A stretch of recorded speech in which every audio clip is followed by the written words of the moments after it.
Bonjour et bienvenue dans votre 7-8 loisirs. Cette semaine, votre magazine dédié aux idées sorties prend l'air pour un enregistrement à France Miniature à Elancourt, le sommaire de ce jeudi 4 avril.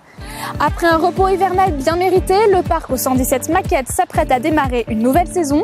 Nous avons délocalisé nos caméras pour une émission spéciale au sein du parc avant sa réouverture ce samedi 6 avril. Du 5 au 22 avril, la commanderie donne carte blanche à un chorégraphe, une opération qui entre dans la mission danse de la structure. Nous ferons un tour du programme. Une ouverture sur le tombeau de Toutankhamon. Après son tour du monde, l'exposition événement fait un tout dernier arrêt à la Grande Halle de la Villette, découverte de Toutankhamon, le trésor du pharaon. 2 ans avant l'ouverture du parc en 1991, c'est une quarantaine d'ateliers qui ont été mobilisés pour la réalisation des maquettes. Depuis chaque année, elles ont droit à leur trêve hivernale. Reportage au sein de l'atelier de France Miniature. Dans l'atelier de France Miniature, le château de Versailles va se faire refaire une beauté. Son toit en a bien besoin. Là, ici, on a un joli cintre. Et puis là, si on passe la main, ça fait des vagues. Chaque hiver, les maquettes ont droit à un peu de nettoyage et pour certaines, comme la bâtisse du Roi Soleil, une restauration complète. Mine de rien, elles arrivent dans leur 28e année et elles souffrent, comme nous, des années qui passent. Donc globalement, oui, c'est la restauration, la réfection, l'entretien, de façon à ce qu'elles durent le plus longtemps possible et présentent bien. Le maquettiste retravaille les bâtiments de la toiture aux petites sculptures dont chacune a son propre moule.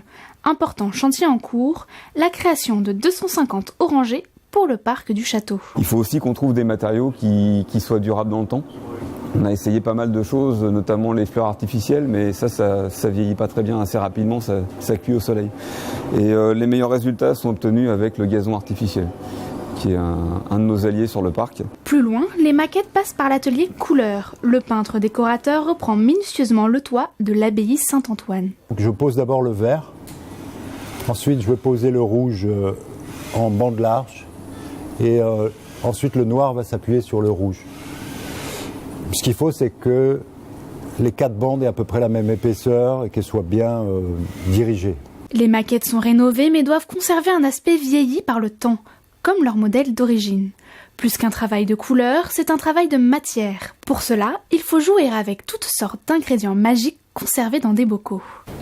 Par exemple, ça, c'est de la poudre de brique qu'on colle avec de la peinture. Vous voyez ? On colle ça avec de la peinture et ça permet d'avoir des bons effets sur les toitures. Ici, vous avez du poudre de mica. Certaines toitures ont des brillances comme ça. Donc on en met un petit peu, on colle dans la peinture. Les 117 maquettes du parc sont entre de bonnes mains. Le château de Versailles peut de nouveau arborer ses dorures. Et à côté de lui, sa principale concurrente aussi retrouve une nouvelle jeunesse. Trop lourde à déplacer, la dame de fer de 10 mètres a son propre échafaudage et ne connaît pas l'atelier. Reine des monuments de France, ce sont ses restaurateurs qui viennent à elle.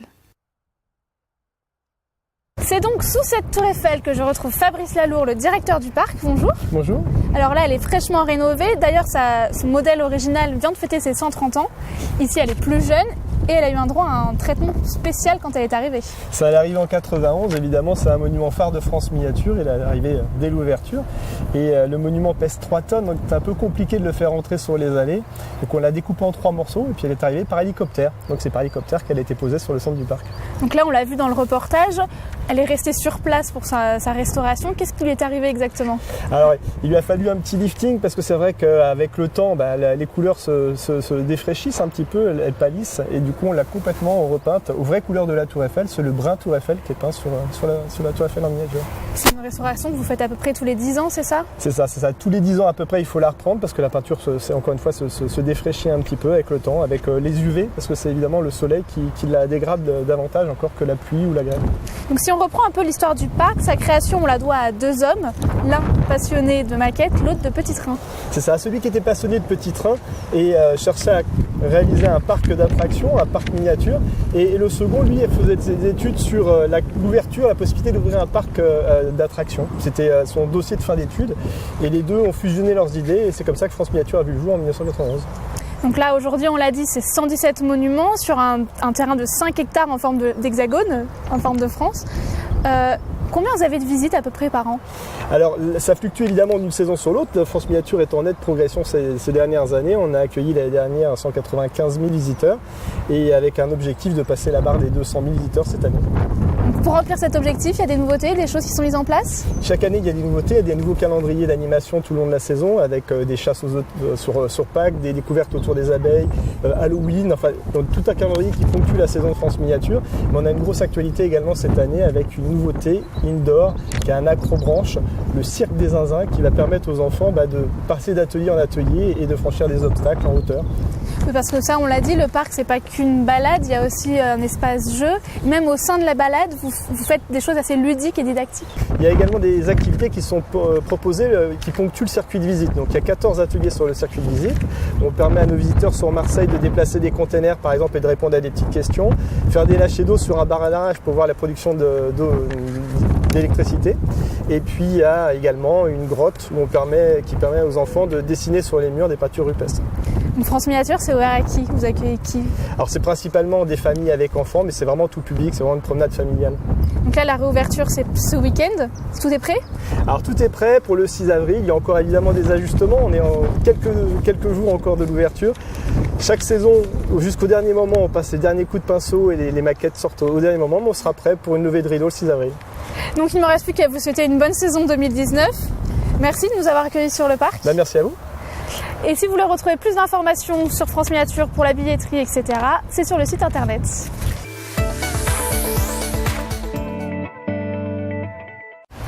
Dans le cadre de sa mission danse, la commanderie donne carte blanche à David Roland et sa compagnie éponyme.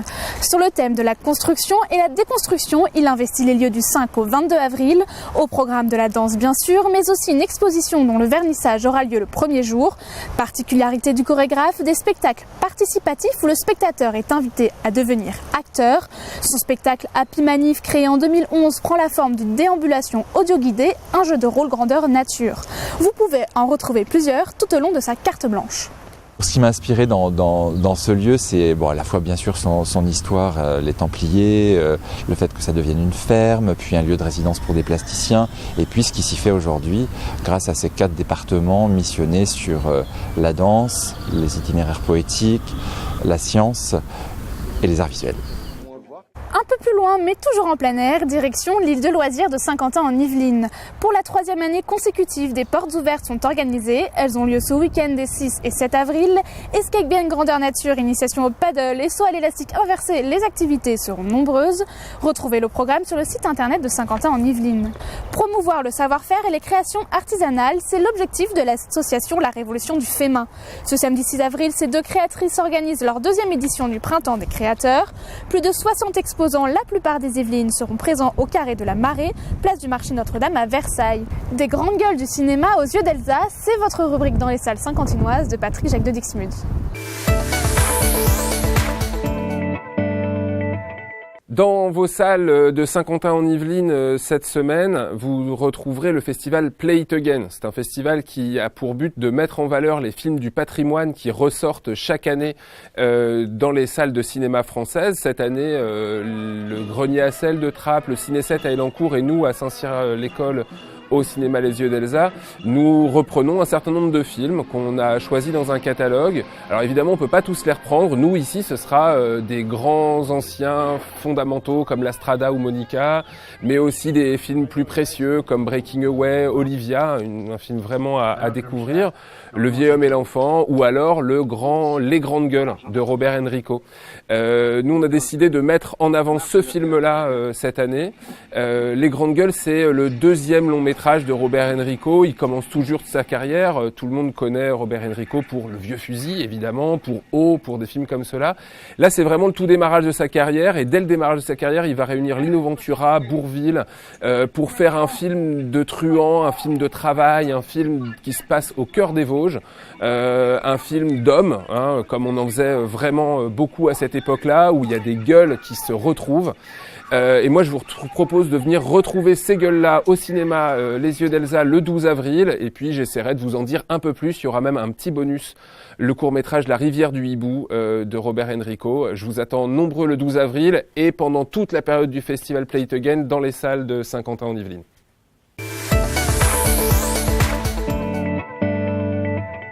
Pour découvrir les arts martiaux et les sports de combat, plusieurs associations Igny-Montaigne proposent une journée spéciale dédiée à ces différentes disciplines.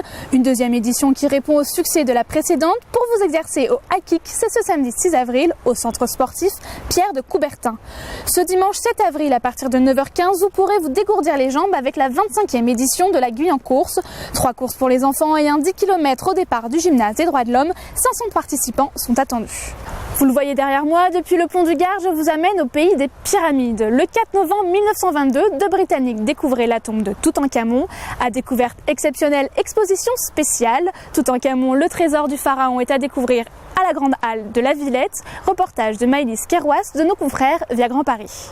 Tenter de percer un mystère de plus de 3000 ans. Comme Howard Carter en 1922, pénétrer dans le tombeau de Toutankhamon et découvrir les trésors qui l'accompagnaient pour sa montée aux cieux, comme cette statue du roi Amon qui est là pour le protéger. Son cercueil est reconstitué, tous les ornements autour de son corps sont présents, sauf son masque emblématique qui, lui, restera ad vitam aeternam en Égypte. L'ordre dans lequel les objets sont placés, ça correspond en fait à l'ordre de découverte de ces objets dans la tombe. Et on avance jusqu'au plus intime, jusqu'au plus près du corps du roi. Puis on passe à la salle du trésor. Et puis maintenant, nous sommes sortis, on a découvert la tombe et on a la conclusion de cette histoire. Toutankhamon, il est découvert, il y a plein d'aléas, d'histoires. Et puis, à la fin, eh bien, on a la statue et on avait voulu l'oblitérer. C'est celui qui est devenu le plus célèbre de l'histoire égyptienne.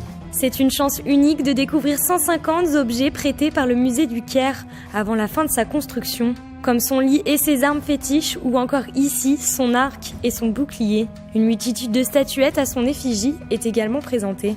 Il y a des objets qui ont réellement appartenu à Toutankhamon, qui ont réellement été utilisés quand il était vivant. Et là, ça nous donne des informations, alors bien sûr, toujours sur le devenir funéraire du roi, mais ça nous donne des informations sur des choses qui sont vraiment personnelles, ce qu'on ne peut jamais faire avec un roi. Je veux dire, on a des vêtements qu'il a portés. Donc ça nous montre comment pouvait s'habiller Toutankhamon dans la vraie vie. C'est inimaginable un truc pareil. Cette expo, ça va être l'exposition de ce siècle. Cela faisait 50 ans que Toutankhamon n'avait pas mis les pieds en France. Avec 13 000 billets vendus en pré-vente, le trésor du pharaon devrait connaître un succès égal à l'exposition du siècle, au Petit Palais en 1967.